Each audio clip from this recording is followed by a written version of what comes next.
video kali ini, saya akan menjelaskan bagaimana cara kita mendalami suatu pembelajaran bahasa Arab di kelas 6 SD ataupun SD. Kalian mau tahu lebih jelas? Maka dari itu, kupas tuntas video kali ini sampai akhir. Oke, jadi teman-teman, sebelum kita mengetahui bagaimana cara kita memperdalam materi di kelas 6 SD tentang bahasa Arab, kita harus tahu dulu bagaimana karakteristik pengembangan anak, terutama pada umur 12-13 tahun, yang itu mereka sedang menduduki kelas 6 SD. 6 SD merupakan kelas yang menduduki sebagai kedudukan terakhir, yang dimana guru-guru itu menitipkan apakah kelas 6 SD itu dia sudah bisa mempelajari bahasa Arab ataupun kelas 6 MI, ya. Karena rata-rata yang difokuskan untuk bahasa Arab adalah DMI. Nah, begitupun dengan guru, bagaimana caranya guru itu memberikan pemahaman bahasa Arab kepada kelas 6 MI? Tentunya di sini saya akan jelaskan beberapa caranya dan bagaimana metode serta tujuannya untuk apa. Yang pertama, materi apa aja sih yang akan kita ajarkan kepada kelas 6 MI? Tentunya dalam kelas 6 ini kita harus memfokuskan beberapa keterampilan. Khususnya dalam bahasa Arab itu kita memfokuskan untuk 4 maharah. Yang pertama adalah maharah istimewa, yaitu keterampilan mendengar. Yang kedua ada maharah kitab, yaitu keterampilan dalam menulis. Yang ketiga ada maharah qiraah, yaitu keterampilan dalam membaca. Yang keempatnya adalah maharah kalam, yaitu keterampilan dalam berbicara. Nah, di sini apa aja sih yang akan diajarkan oleh para guru? Materi-materinya sesuai dengan pedoman bagaimana caranya anak itu menguasai 4 keterampilan atau 4 maharah itu.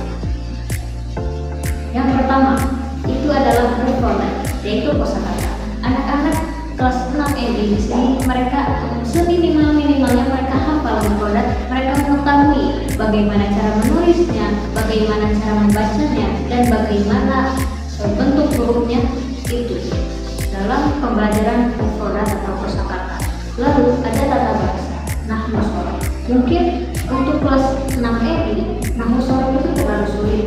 Di sini mungkin sedikitlah untuk kelas 6 itu untuk mempelajari basic-basicnya seperti secara lugawi ataupun secara istilahnya. Selanjutnya adalah keterampilan secara menulisnya. Terkhususnya untuk kelas 6 itu harusnya mereka sudah bisa menulis bahasa Arab dengan baik dan benar, sesuai dengan makhrajnya, sesuai dengan apa yang mereka dengar. Maka dari itu, maharah istimewa adalah maharah yang paling penting untuk kelas 6 yang belajar. Selanjutnya adalah maharah membaca. Bagaimana tata cara bunyi bahasa itu, bagaimana bunyi bahasa itu bekerja.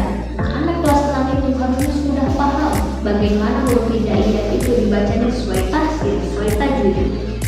Anak kelas 6 SD tentunya mereka harus sudah menguasai 4 maharah. Di sini ada beberapa tantangan dalam bagaimana cara kita mengajarkan pembelajaran bahasa Arab di kelas 6 MI.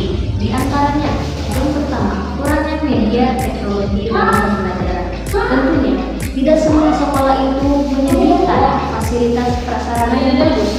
Kadang ada beberapa sekolah yang secara medianya, secara teknologinya mereka masih kurang, mereka masih tertinggal di mana. Ini merupakan salah satu penghambatan dalam pendalaman pembelajaran bahasa Arab. Yang kedua, yaitu keterbatasan waktu. Dalam sekolah itu sudah pasti ada beberapa jam pelajaran yang ditentukan. Contohnya, untuk pembelajaran DMI itu 1 jamnya sama dengan 35 menit. Lalu bayangkan dalam 1 minggu bahasa Arab itu diajarkan cuma 1 kali, dan 1 kalinya itu cuma 35 menit. Bayangkan dalam 1 bulan cuma 4 kali. 4 kali itu dikali dengan 35 menit. Jadi ada berapa? Dapat 20 menit cuma 140 menit. Dalam 1 bulan siswa itu harus sudah mahir dalam pembelajaran bahasa Arab. Nah, tentunya dalam keterbatasan waktu ini merupakan salah satu hambatan juga untuk seorang siswa belajar bahasa Arab dan seorang guru untuk memperdalam pembelajaran bahasa Arab. Selanjutnya yaitu motivasi siswa yang rendah. Kadang ada beberapa siswa yang memandang bahwa bahasa Arab itu adalah bahasa yang kuno atau bahasa Arab adalah bahasa yang sebagai guru harusnya bisa memberikan motivasi yang tinggi, semangat yang tinggi untuk anak-anak semangat dalam mempelajari bahasa Arab. Lalu yang keempat adalah kompetensi guru, yang dimana kadang seseorang atau seorang guru ia mengajarkan bahasa Arab, tapi dia itu sebenarnya bukan guru yang keluaran dari jurusan bahasa Arab. Nah, di sini guru itu tidak berkompeten, dia hanya mengajarkan sesuai buku saja, tapi dia itu sebenarnya bukan guru yang profesinya adalah guru bahasa Arab. Disitulah ada beberapa hambatan yang menjadi bagaimana caranya pendalaman bahasa Arab itu tidak efektif. Selanjutnya, strategi yang efektif agar kita bisa menghadapi permasalahan-permasalahan yang menjadi hambatan, bagaimana cara kita memperdalam materi pembelajaran bahasa Arab di kelas 6. Yang pertama adalah pendekatan secara kontekstual, yang dimana ketika kita masuk ke dalam ruang kelas, ketika kita mau mengajarkan bahasa Arab, kita itu jangan langsung kepada materi yang baru, kita ulas kembali materi yang minggu-minggu lalu. Kenapa? Karena biar anak-anak itu tingkat hafalannya itu semakin naik, agar anak-anak itu semakin seru, dia semakin dimurajaah, dia semakin dimutalaah pembelajaran kemudian.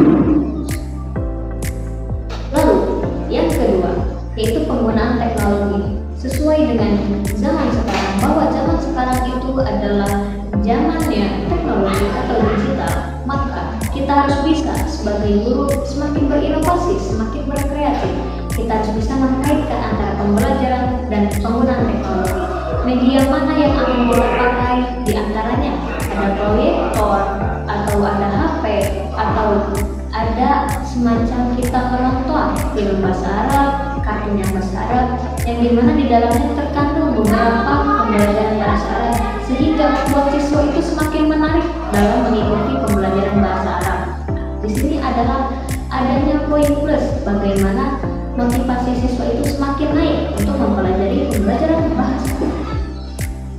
Lalu selanjutnya itu adalah pembelajaran berbasis proyek.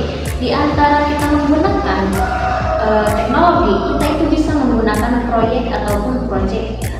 Di sini kita sebagai guru bisa menugaskan anak-anak untuk misalkan dia membuat cerita pendek, membuat hiwar, membuat muhadasah atau muhadharah, yang dimana dia lebih ditekankan keterampilan menulisnya, keterampilan berbicaranya, dan keterampilan mendengarnya dalam bahasa Arab. Di sini siswa akan sadar dan akan bersungguh-sungguh membuat suatu proyeknya itu, dan sehingga menjadi poin plusnya adalah dia bisa mempelajari bahasa Arab. Selanjutnya adanya pembelajaran kolaboratif. Ketika kelas suasananya jenuh, ketika kelas siswa-siswanya tidak bisa bersosialisasi, maka disinilah peran guru yang sebagai fasilitator harusnya bisa mencairkan suasana kelas. Dia bukan hanya datang, ceramah, menjelaskan, atau nulis di board, tapi tidak menugaskan anak satu pun. Di sini guru bisa memberikan pembelajaran secara kolaboratif, yang dimana anak itu disuruh diskusi, dia diskusi satu sama lain, baik itu diskusi secara cerita pendek melalui bahasa Arab ataupun diskusi yang lainnya, biar anak-anak itu merasa mereka saling bisa bekerja sama. Karena apa? Karena secara kita lihat dari psikisnya, anak kelas 6 SD itu tingkat sosialisasi antar temannya itu sudah semakin aktif. Maka di sana kita sebagai guru harus bisa memanfaatkan saat mereka mengalami pertumbuhan pada fase itu. Metode adalah upaya atau jalan, di mana bagaimana caranya kita sebagai guru untuk mempelajari pembelajaran bahasa Arab kepada murid siswa kelas 6 ini. Nah, sebenarnya metode dalam bahasa Arab, metode pembelajaran dalam bahasa Arab itu banyak. Toriko itu banyak, ada toriko qiraat, toriko syafawiyah, toriko syamiyah, dan toriko kitabah, toriko qawaid tadi. Namun di sini saya akan menjelaskan beberapa saja yang memang sering dan relevan yang dipakai oleh guru-guru untuk dia mempelajari atau dia mengajarkan bahasa Arab kepada murid kelas 6 SD. Yang pertama adalah metode gramatika dan terjemah, sedangkan dalam bahasa Arabnya itu dikatakan dengan toriko terjemah, di mana di sini adalah bagaimana caranya guru itu menjelaskan suatu bahasa Arab melalui fawaid wa terjemah. Gramatikanya dijelaskan secara nama dan sorobnya, dan terjemahnya dijelaskan secara artinya atau latinnya. Di sini guru itu lebih memfokuskan bagaimana si murid ini paham tentang gramatika bahasa Arab dan terjemahnya. Lalu yang kedua itu adalah metode langsung atau thoriqah mubasyarah, yang dimana di sini murid itu lebih ditekankan oleh gurunya langsung mempelajari bahasa Arab. Lalu yang ketiga adalah metode komunikatif, yang dimana di sini adalah menekankan penggunaan bahasa Arab dalam situasi nyata untuk membangun keterampilan berkomunikasi atau membangun keterampilan apa? Jika kita sebutkan dalam bahasa Arabnya, kalian tahu? Ya, itu saja. Maharah. Lalu selanjutnya adalah metode audio visual, yaitu menggunakan alat bantu seperti video. Nah, seperti yang sudah saya jelaskan tadi, itu adalah termasuk ke dalam strategi kita untuk pembelajaran bahasa Arab semakin efektif. Kita harus menggunakan penggunaan teknologi. Di sini ketika media proyektornya, ketika kita menggunakan media teknologinya proyektor atau menonton video, maka kita menggunakan metode audio visual. Nah, jadi teman-teman, sebenarnya metode itu banyak, namun yang saya jelaskan cukup sedikit. Dan kita sebagai guru harus semakin berinovatif, semakin kreatif, mengajarkan metode-metode baru agar siswa itu tidak jenuh.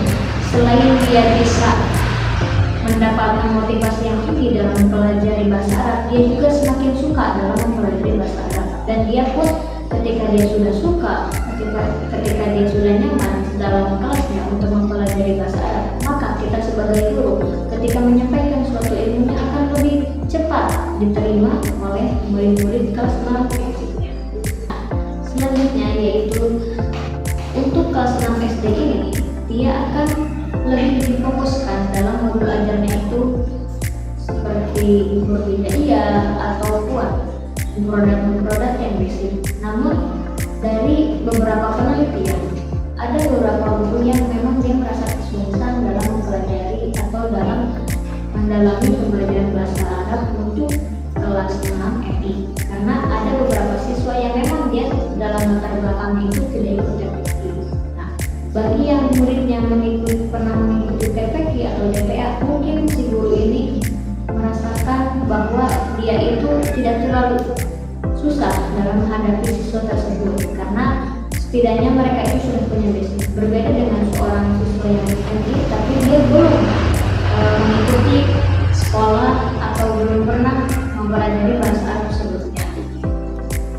Nah, selanjutnya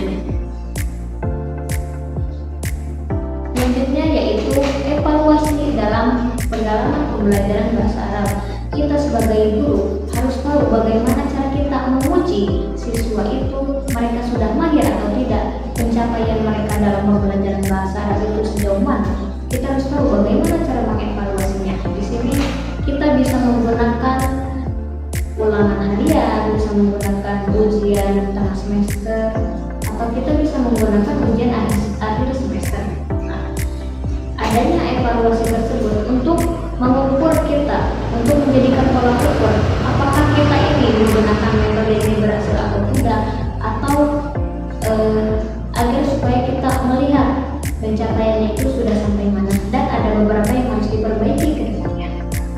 Di sini ada beberapa evaluasi yang bisa kita jadikan ujian kepada anak-anak, yaitu diantaranya pertama tes tulis, kedua tes lisan, dan keempat proyek kelompok.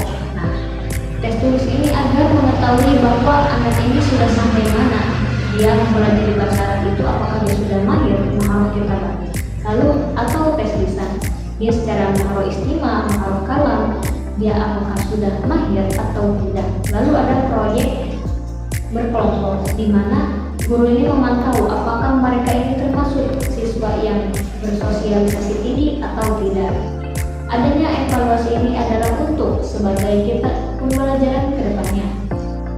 Jadi teman-teman, mungkin cukup sekian materi tentang pendalaman pembelajaran bahasa Arab di kelas 6 MI. Jadi apapun itu yang menjadi kesulitan ketika kita sedang mengajar, kita harus tetap mencarikan jalan keluar. kita sebagai guru Gen Z tentunya kita harus semakin lebih berinovasi, kreatif, dan semakin asik. Saya Asri Fitri Nusuliha dari Prodi Pendidikan Bahasa Arab semester 5 pamit undur diri. Wassalamualaikum warahmatullahi wabarakatuh.